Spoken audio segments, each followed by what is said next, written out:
In the Porsche world, some topics send a shiver through owners' spines, and bore score is one of those. For years, enthusiasts believed that the bore score curse belonged to the 996 and 997 generations. Well documented, widely debated, and supposedly contained. But a recent article in the October/November 2025 edition of All Talk, published by the Independent Porsche Enthusiast Club of UK, brings a shocking twist, a story that raises a brand new question none of us expected to ask. Does the 991 generation also suffer from bore score? Before I tell you about this story, I have to do my YouTube bit, which is really important. Like, subscribe, and all that good stuff, please. Thank you. This story begins in October 2024, when Neil Morris bought what he believed was a dream machine, a low-mileage Porsche 991.1 GTS, with a full Porsche service history and a clean bill of health.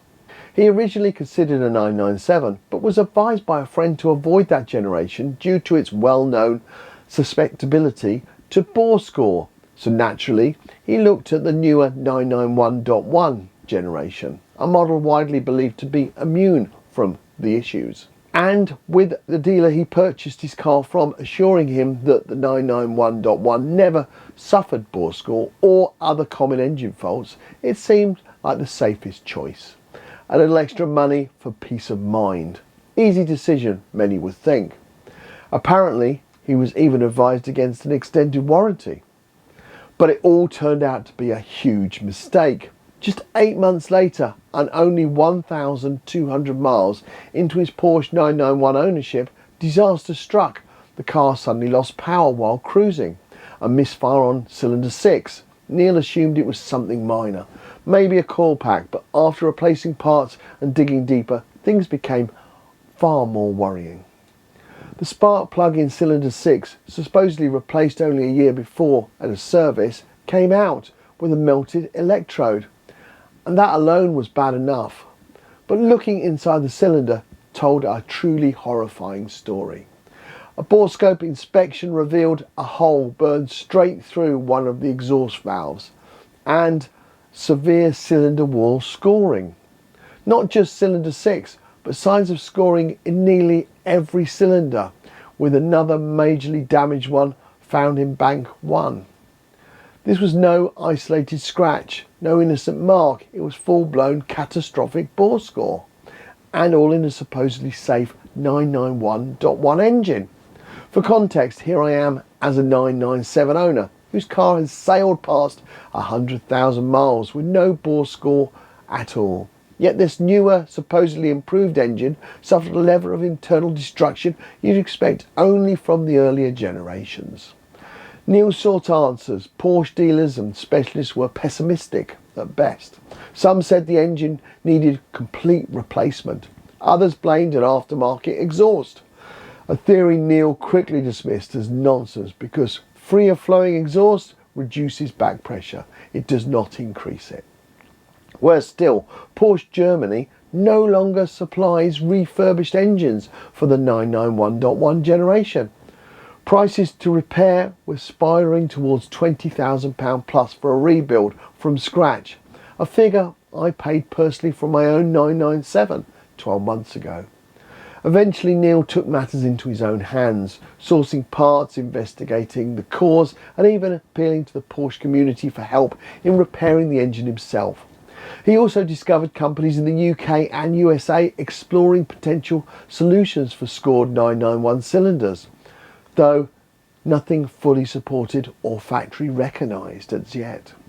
Throughout the article, Neil makes a sobering observation. During his journey, he met multiple first-generation 991 owners who privately admitted to him they too had suffered bore score, something dealers were reluctant to acknowledge publicly. And perhaps most tellingly, now that that generation is becoming ineligible for Porsche's extended warranty programme, we are finding worrying issues. So what does all this mean? Is an isolated incident caused by heat, a defective valve, or previous misuse? Or is it the early signs of a wider issue, a whisper of the same story that haunted 996 and 997 owners for years. Should all flat six engines, regardless of generation, be treated with greater caution until fully up to operating temperature? Was the 991 ever as bulletproof as we were led to believe? This story doesn't give us all the answers, but it certainly changes the conversation. For 991 owners, and for anyone thinking of buying one, this may be the moment to reconsider assumptions, get pre-purchase bore scope inspections, and accept that no generation is immune. Neil has a YouTube channel with a host of videos about this subject, with his findings and valuable details on. I put a link in the description, so be sure to check it out if you'd like a more in-depth detail to his catastrophic engine failure and how he's resolving the issue.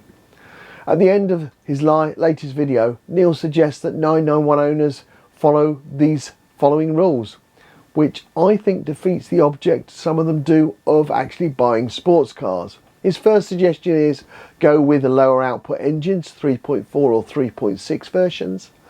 His second one is increase servicing intervals to 6,000 miles for oil and filters. Personally, I do about 5,500 miles in my sports cars every year, and I get the oil and filters changed every year anyway. It just makes me feel better. Both of these do seem logical, but the next two are going to upset you too much for me to mention them on here, so I'll put them on the screen so you can read them for yourself. What do you think of the implications for the 991 generation, with stories like these starting to appear? Personally, it did not stop me. Let's face it, I purchased a 997, and the reason I did that is because I love the look of the car and I had always wanted one, and I've lost a lot more than 20 grand on a car before now, so I was happy to roll the dice, as some say. Let me know your thoughts in the comments. Would you do this? Would you buy a 991? Would it concern you? Is it worth the risk? What are the alternatives if you are risk cautious? Because now the question is out there, does the 991 generation have a bore score problem as well? Just as I started putting the finishing touches to this video to start filming, the following month's issue of All Talk arrived, and apparently there's a response and a development. So watch out for a follow-up video very soon, which I'll do in the next few days. Until the next video,